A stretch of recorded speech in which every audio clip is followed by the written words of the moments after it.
Hello, welcome back to my channel Shivani Darshu Vinayak में आप सबका स्वागत है। और आप सब कैसे हैं? आई होप सब लोग अच्छे होंगे, स्वस्थ होंगे, मस्त होंगे और झकास तरीके से तैयारी कर रहे होंगे। जैसे कि गाइस आप सबको पता चल चुका होगा कि टीजीटी पीजीटी की डेट आ चुकी है। आपका टीजीटी पीजीटी का एग्ज़ाम 4 अप्रैल, 5 अप्रैल और 10 अप्रैल और 11 अप्रैल को होने वाला है। तो सभी लोग अपनी तैयारी, अगर आप लोग नहीं कर रहे हैं तो करना स्टार्ट कर दीजिए, और कर रहे हैं तो अपनी तैयारी को थोड़ा और फास्ट कर दीजिए ताकि एक पद आप लोग भी हासिल कर सकें। तो आइए, यहाँ पर हमने 30 प्रश्न अपने लास्ट वीडियो में कंप्लीट किए हैं और अब नेक्स्ट आगे को यहाँ पर इस वीडियो में कंप्लीट करेंगे। तो जैसे कि आपका ये है विटामिन जो लोहे के अवशोषण में सहायता करता है। तो आपका कौन सा विटामिन होता है जो लोहे का अवशोषण, लोहे को पचाने में आपकी मदद करता है? तो ये होता है आपका विटामिन सी। ठीक है, लोहे के अवशोषण में जो सहायता प्रदान करता है हमें विटामिन सी करता है। नेक्स्ट आता है विटामिन डी का कौन सा प्रकार प्रकृति में नहीं पाया जाता है? तो विटामिन डी का D3 भी पाया जाता है, D2 भी पाया जाता है और डी भी पाया जाता है, D4 नहीं पाया जाता है। ठीक है, नेक्स्ट प्रश्न आता है आपका निम्नलिखित में से कौन सा भोज्य पदार्थ विटामिन सी का अच्छा स्रोत माना जाता है? तो जैसे कि आप सबको पता होगा, दूध में विटामिन सी नहीं पाया जाता है, गुड़ में भी नहीं पाया जाता है और अंडे में भी नहीं पाया जाता है। फल में आपका कौन सा विटामिन सी का मुख्य स्रोत होता है? जैसे कि आपका संतरा है, और सेब में भी आपका एक सेब में 5% विटामिन सी पाया जाता है। और बहुत सारे ऐसे फल हैं जिसमें विटामिन सी पाया जाता है। तो आपका इसका आंसर जाएगा फलों में विटामिन सी का अच्छा स्रोत माना जाता है। ठीक है, नेक्स्ट प्रश्न आता है आपका टोकोफेरोल। टोकोफेरोल हम किसको कहते हैं? विटामिन ई को, ए को, बी को या सी को? टोकोफेरोल आपका विटामिन ए को कहा जाता है और विटामिन ई को टोकोफेरोल, इसका आंसर बिल्कुल ठीक जाएगा विटामिन ई। और विटामिन ए को आपका रेटिनॉल कहा जाता है। विटामिन बी की बहुत बड़ी फैमिली है, जैसे कि विटामिन B1 को थायमीन, 2 को राइबोफ्लोबिन, विटामिन B3 को नियासिन कहा जाता है, विटामिन B6 को पायरिडॉक्सिन कहा जाता है, विटामिन B7 को बायोटीन कहा जाता है और विटामिन B12 को साइनोकोबाल्मिन कहा जाता है। ठीक है, विटामिन सी को क्या कहते हैं? विटामिन सी का रासायनिक नाम जो है एस्कॉर्बिक एसिड है। तो टोकोफेरोल किसको कहते हैं? विटामिन ई को कहते हैं। ठीक है, अब नेक्स्ट प्रश्न आता है आपका विटामिन ए का रासायनिक नाम क्या है? तो यहाँ पर अभी जैसे लास्ट प्रश्न में मैंने आपसे बताया था, तो यहाँ पर विटामिन ए का रासायनिक नाम आपका जाएगा रेटिनॉल। ठीक है, थायमीन विटामिन B1 का है, एस्कॉर्बिक अम्ल विटामिन सी का है और टोकोफेरोल आपका विटामिन ई का है। तो विटामिन ई का पूछा जा रहा है तो रेटिनॉल। नेक्स्ट आता है निम्नलिखित में से कौन सा युग्म सुमेलित नहीं है? रक्ताल्ता लोहा तत्व का निम्न अंतर्ग्रहण या मरास्मस निम्न ऊर्जा अंतर्ग्रहण। यानी कि ये आपसे पूछा जा रहा है लोह तत्व की कमी से कौन सा रोग होता है? तो आपका रक्ताल्ता यानी कि एनीमिया होता है। नेक्स्ट आपसे पूछा जा रहा है ऊर्जा की कमी से कौन सा होता है? तो आपका मरास्मस होता है। नेक्स्ट आपका प्रोटीन की कमी से कौन सा होता है? तो आपका ये क्वासियोरकर होता है, ये भी बिल्कुल सही है। और विटामिन B12 की कमी से स्कर्वी, ये बिल्कुल गलत है। ये यहाँ पर आपसे पूछा जा रहा है कौन सा युग्म सुमेलित नहीं है? तो आपका B12, स्कर्वी रोग B12 से नहीं होता है, स्कर्वी रोग आपका विटामिन सी से होता है। ठीक है, विटामिन B12 की कमी से पर्नीशियस एनीमिया होता है। ठीक है, तो यहाँ पर ये आपका फोर्थ आंसर यहाँ पर ठीक जाएगा। नेक्स्ट आता है गेहूं के अंकुर का तेल डैश का उत्तम स्रोत है? गेहूं के अंकुर का तेल किसका उत्तम स्रोत है? विटामिन ई का। यानी कि विटामिन ई गेहूं के अंकुर में काफ़ी अच्छी मात्रा में पाया जाता है। ठीक है, इसका तीसरा आंसर बिल्कुल ठीक जाएगा। नेक्स्ट प्रश्न है आपका निम्नलिखित में से किस पाक विधि द्वारा विटामिन ई कैरोटीन की अधिकतम मात्रा नष्ट होती है? तो ये आपका पूछ रहा है कि किस पाक विधि द्वारा विटामिन ए की मात्रा नष्ट हो जाती है? तो ये तलने की विधि द्वारा विटामिन ए की मात्रा नष्ट हो जाती है। ठीक है, नेक्स्ट आता है आपका वीटोट स्पॉट किसकी कमी से होता है? तो वाइटोट स्पॉट आपका विटामिन ए की कमी से होता है। और अगर आपसे क्रम में पूछा जाए कि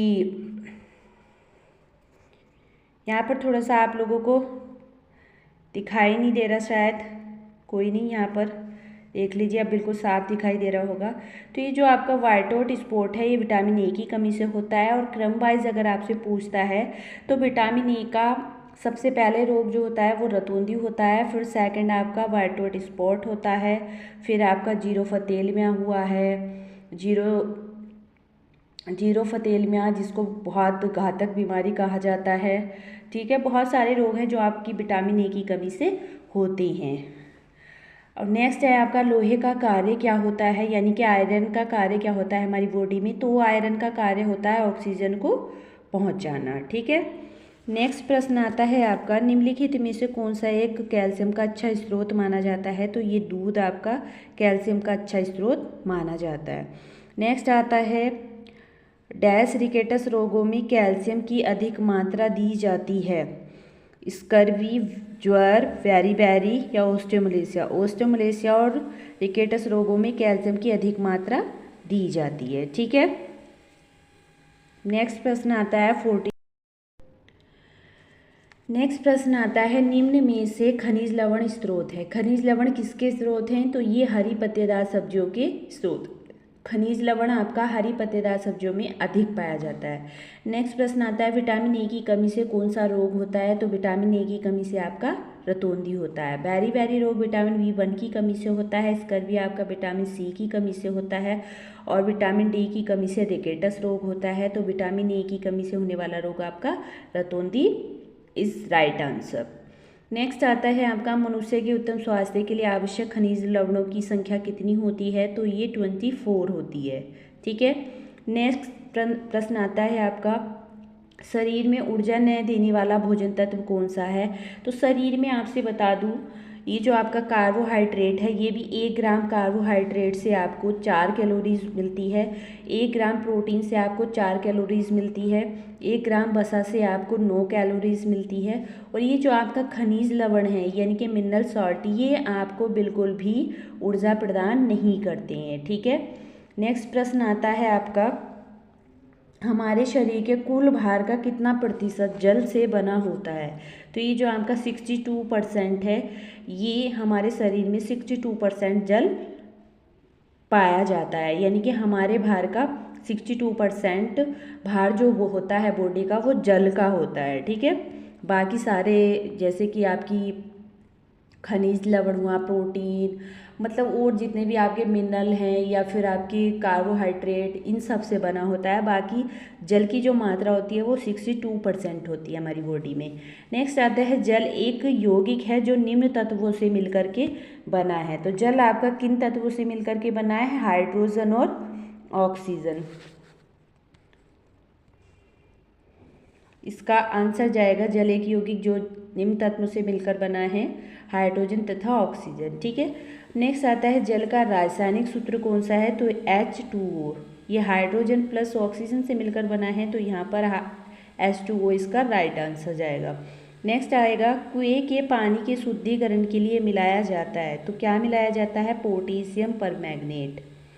ठीक है, नेक्स्ट प्रश्न है आपका, खाद्य प्रकरण जिसमें अनाज का स्टार्च डैश चीनी में स्टार्च मांड चीनी में परिवर्तित हो जाता है। तो ये किस में परिवर्तित हो जाता है, आपका स्टार्च खाद्य प्रकरण के बाद माल्ट में। ठीक है, ये माल्ट गन्ना कहलाता है आपका।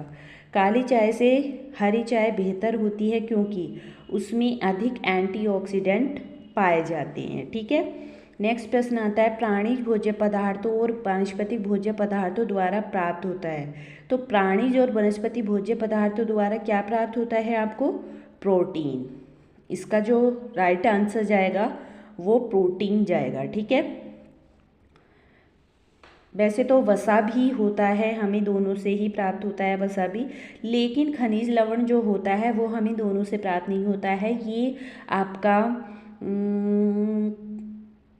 फल एवं सब्जियों में अधिक मात्रा में पाया जाता है। तो ये नहीं, इसलिए राइट आंसर आपका 4th नहीं होगा, प्रोटीन राइट आंसर होगा। ठीक है, नेक्स्ट है, निम्नलिखित में से किसमें गॉड्रेज यानी घटक नहीं होते हैं। तो ये आपके शलजम में नहीं होते हैं। टमाटर का लाल रंग किसके कारण होता है। टमाटर का लाल रंग आपका लाइकोपीन के कारण होता है। ठीक है, नेक्स्ट प्रश्न आता है आपका 56। सिरके में कौन सा अम्ल पाया जाता है? एक सिट्रिक अम्ल है, लैक्टिक अम्ल है, हाइड्रोक्लोरिक अम्ल है, एसिटिक अम्ल है। सिरके में आपका एसिटिक अम्ल पाया जाता है। ये आंसर आपका बिल्कुल ठीक जाएगा, क्योंकि सिरके लैक्टिक अम्ल जो होता है आपका, ये आपका दूध में पाया जाता है, दही में, और सिट्रिक अम्ल जो होता है ये नींबू में पाया जाता है, और एसिटिक अम्ल आपका सिरके में पाया जाता है। ठीक है, फोर्थ आंसर बिल्कुल ठीक जाएगा। नेक्स्ट आएगा, अनाज और दाल के अंकुरण के बारे में क्या सही नहीं है? तो इसमें जो आपका पोषण विरोधक अंश का ज़्यादा होना, दाल, अगर अनाज और दालों का हम अंकुरण कर देते हैं तो उसमें पोषक विरोधक अंश थोड़ी ना पैदा होते हैं, वो तो मतलब पौष्टिक बन जाता है। जब हम किसी भी चीज़ का कोई अंकुरण कर देते हैं तो उसमें विटामिन सी, विटामिन बी की जो फैमिली है वो सब चीज़ें ज़्यादा बढ़ जाती है, और वो तो पौष्टिक हो जाता है अंकुरण करने के बाद। तो यहाँ पर बताया जा रहा है कि ये जो आपका पोषण विरोधक अंश का ज़्यादा होना, यानी कि विरोधक अंश नहीं, रोधक अंश, ये विरोधक जो है ये विरोध कर रहा है पोषणों का, तो ये आपका थर्ड ठीक आंसर जाएगा। ठीक है, नेक्स्ट है, गेहूं में सबसे कम मात्रा में पाया जाने वाला अमीनो एसिड कौन सा है? तो गेहूं में जो सबसे कम मात्रा में पाया जाता है आपका, वो लाइसिन पाया जाता है। ठीक है, आज आप लोगों को थोड़ा सा देखने में परेशानी हो रही होगी, लेकिन कोई नहीं, मैं ठीक से प्रश्न बोल रही हूँ, तो आप इन चीज़ों से अच्छे से कवर कर लीजिए अपने ये प्रश्न। अनाज की पिसाई से चमकाने और परिष्करण करने से मुख्यतः जो विटामिन नष्ट होते हैं, तो वह कौन से कहलाते हैं? तो ये आपका विटामिन बी बिल्कुल इसमें ठीक जाएगा। ठीक है, अल्फा टॉक्सिन पाए जाते हैं मूंगफली में, सेब में, दूध में या पनीर में? अल्फा टॉक्सिन आपके मूंगफली में पाए जाते हैं।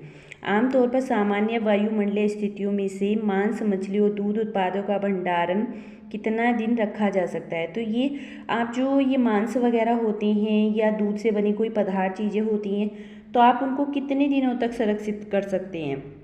मात्र 1 से 2 दिन तक। ठीक है, नेक्स्ट आता है, मानव दूध में बाइफाइट्स कारक क्या कहलाती हैं? इकोली और लैक्टोबैसिलस।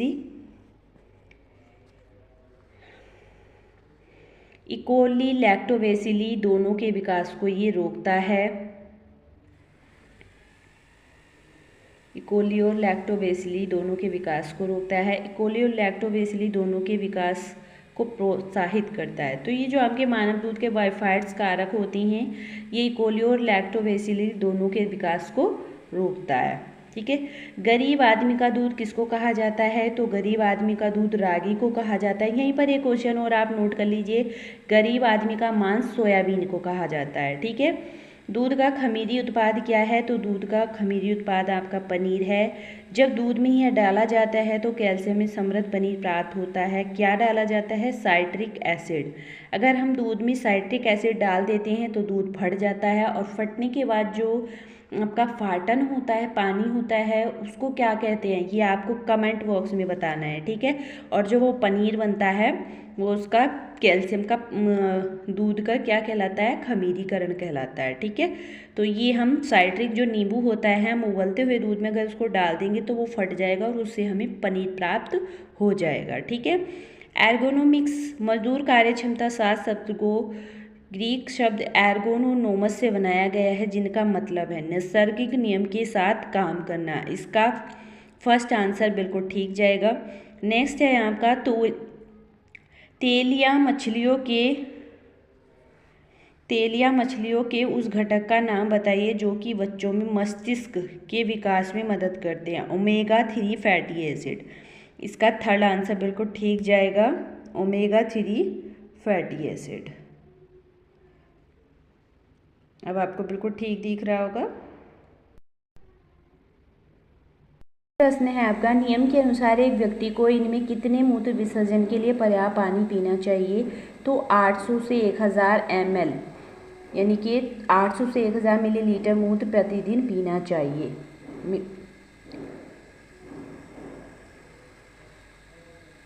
800 से 1000 ml मूत्र प्रतिदिन विसर्जन करना चाहिए। ठीक है, नेक्स्ट प्रश्न है इसमें, उस प्रोटीन का नाम बताइए जो सर्दी और फ्लू से लड़ने में मदद करती है, क्योंकि इसमें बीटा ग्लूकेन्स और इम्यूनोग्लोबिन शामिल होते हैं। प्रतिरक्षा प्रणाली का और शरीर की प्राकृतिक निर्विषीकरण प्रक्रिया में सहयोग करती है। कौन सी प्रोटीन है?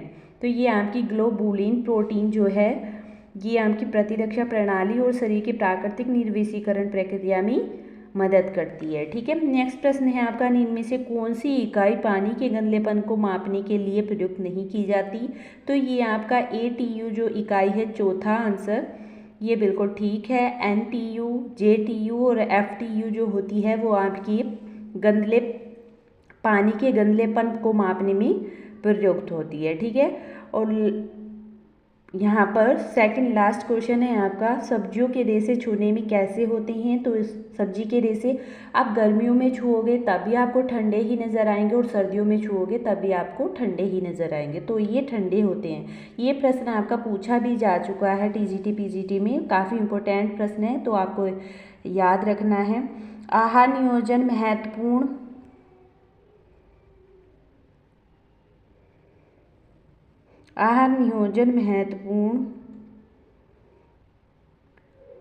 है आहार की पोषणात्मक पर्याप्तता के लिए। ठीक से दिखाई नहीं दे रहा है तो यहीं पर वीडियो का एंड कर देते हैं। आपने 72 प्रश्न यहाँ पर कंप्लीट किए, तो आपको वीडियो में ज़रूर बताएं आपको ये प्रश्न कैसे लगे। Bye, thank you. वीडियो पसंद आए तो प्लीज़ वीडियो को लाइक कर देना है, चैनल को सब्सक्राइब कर लेना है और इसी तरीके से हम आगे भी आपका सेशन जारी रखेंगे। ठीक है, बाय।